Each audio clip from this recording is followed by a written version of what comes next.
Mi historia, bueno, os la intento resumir en 10 minutillos. Yo pues tenía bastante claro que quería emprender. En mi familia, mi madre tiene 2 hermanos, mi padre 3, son 7 en total en la anterior generación, y 6 de 7 montaron sus empresas. Ninguno tiene una visión épica del emprendimiento. Todos lo hicieron por necesidad y todos te desaniman desde lo más profundo de su corazón a emprender, ¿no? Realmente pues lo hicieron para tener una vida mejor. Entonces yo tenía más o menos claro que quería emprender, pero la verdad es que tanto yo como mis socios somos emprendedores un poco particulares en el sentido de que no sabíamos hacer nada. O sea, veníamos del mundo puramente generalista, estudiamos empresariales, bueno, siempre hay una lectura positiva final, incluso del emprendimiento problemático, ¿no? Y trabajando en L'Oréal y tal. Entonces siempre hay un lateral positivo. Y yo personalmente, aunque equivoco, terminase yendo mal, ¿no? Que ninguno estamos a salvo, particularmente en el entorno en el que estamos, pues creo que lo volvería a intentar, ¿no? Entonces, pero además creemos mucho en la influencia del mercado. Yo tenía un profesor en Stanford que se llama Andy Rachleff, que fue el fundador de Benchmark Capital, y él decía una frase que no sé si es original suya o no, pero decía algo así que cuando se junta un mal mercado y un buen equipo, el mercado gana. Entonces, cuando hay un mal mercado y un buen equipo, el mercado suele ganar.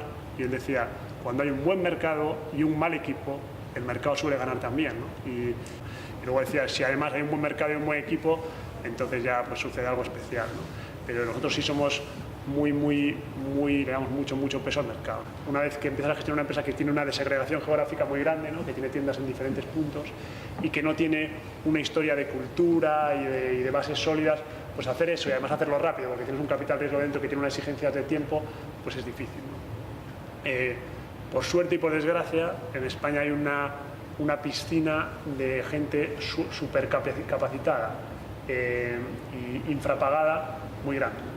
Y lo peor de todo es que yo creo que la característica más difícil, la característica que deberíamos que deberíamos imitar es la más difícil de imitar, que es un tema de personalidades, de recepción al emprendedor. Yo siempre pienso que si tú montas una pequeña compañía de servicios B2B y tu compañía le funciona muy bien a los operadores de móviles, pues te va a ser muy difícil entrar por la puerta de Telefónica, 3 chavales de 24 años, con un software que funciona fenomenal para Telefónica. Porque eso aquí es muy difícil. Esa primera venta es muy difícil. Y sin embargo, la mentalidad que hay, lo han visto pasar tantas veces, que no quiere decir que todo el mundo te eche una alfombra roja y te contrate tu primer producto, pero yo te aseguro que todo el mundo te recibe con respeto. Yo me acuerdo que me fui ahí a Stanford y nos compramos un Lexus de cuarta mano. Y allí íbamos en chanclas y pantalones cortos y entrabas en el concesionario de Lexus y te recibían como si fueses el rey de España, porque allí no saben si eres el tío que ha montado Facebook o eres un tío que está perdido por la calle. Y aquí no es así, la realidad es que hay pues un tema de niveles sociales y tal, pues una cultura europea mucho más anquilosa y tal. Pero eso pasa mucho en el mundo de los negocios también, que es que tú vas a vender tu idea y la gente te dice, oye, fenomenal, suena muy bien, pruébala 3 veces y luego vuelve, ¿no?